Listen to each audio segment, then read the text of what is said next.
बहुत समय पहले की बात है। एक साहूकार के 7 पुत्र और एक करवा नाम की पुत्री थी। सभी भाई अपनी बहन से बहुत प्यार करते थे, यहाँ तक कि पहले वो करवा को खाना खिलाते, फिर सब वह खाते।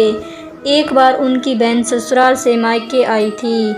जब शाम को सारे भाई अपने काम से वापस लौटे तो बहन को बहुत बेचैन पाया। भाइयों द्वारा रात को खाना खाने के लिए आग्रह करने पर भी बहन ने मना कर दिया। वजह पूछने पर बहन ने बताया कि आज करवा चौथ का व्रत है और वो खाना चांद को अर्घ देने के बाद ही ग्रहण करेगी, क्योंकि चंद्रमा अभी तक नहीं निकला है, इसलिए वह खाना भी नहीं खाएगी और व्याकुल थी। सबसे छोटे भाई से बहन की यह हालत देखी नहीं गई और वह दूर पीपल के एक पेड़ पर दिया जलाकर रख देता है। दूर से ऐसा प्रतीत हो रहा था जैसे चतुर्थी का चांद उदय हो रहा हो। फिर भाई अपनी बहन को बताता है कि चांद निकल आया है और वो अर्घ देने के बाद भोजन कर सकती है।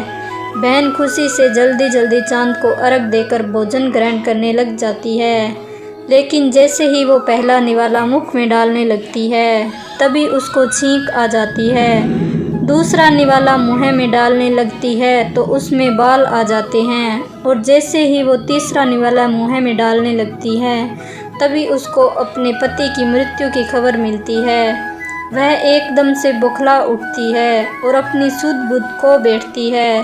उसकी भाभी उसे सच्चाई से अवगत करवाती है कि किस तरह उसका व्रत गलत तरीके से तोड़ा गया, जिससे देवता नाराज हो गए और उन्होंने ऐसा किया। सच्चाई जानने के बाद वह निश्चय करती है कि वह अपने पति का अंतिम संस्कार नहीं होने देगी और सती व्रता से उनको पुनः जीवित करवाएगी।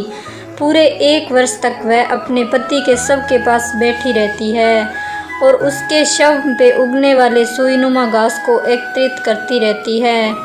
1 साल बाद फिर करवा चौथ का व्रत आता है और उसकी भाभियाँ उससे करवा चौथ का आशीर्वाद लेने आती है, तो वो प्रत्येक को वह सुईनुमा घास पकड़ाते हुए कहती है कि यम सुई ले लो, पिया सुई दे दो, मुझे भी अपने जैसी सुहागन बना दो। यह आग्रह सुनकर हर भाभी उससे अगली भाभी से आग्रह करने का परामर्श देती है।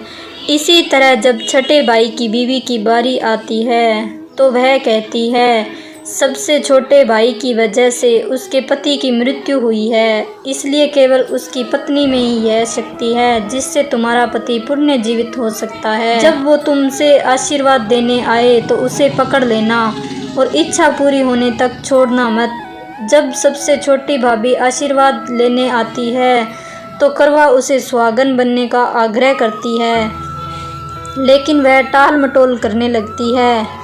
करवा उसे और कस के पकड़ लेती है और अपने पति को जिंदा करने को कहती है। भाभी छूटने के लिए उसे खींचती है, नोचती है, लेकिन करवा उसे नहीं छोड़ती।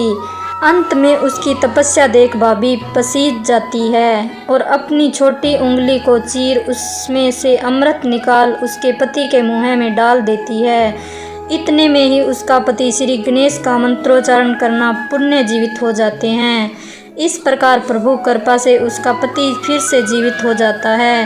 हे श्री गणेश, माँ गौरी, जिस प्रकार करवा को चीर सुहागन का वरदान आपसे मिलता है, वैसा ही सब सुहागिनों को मिले।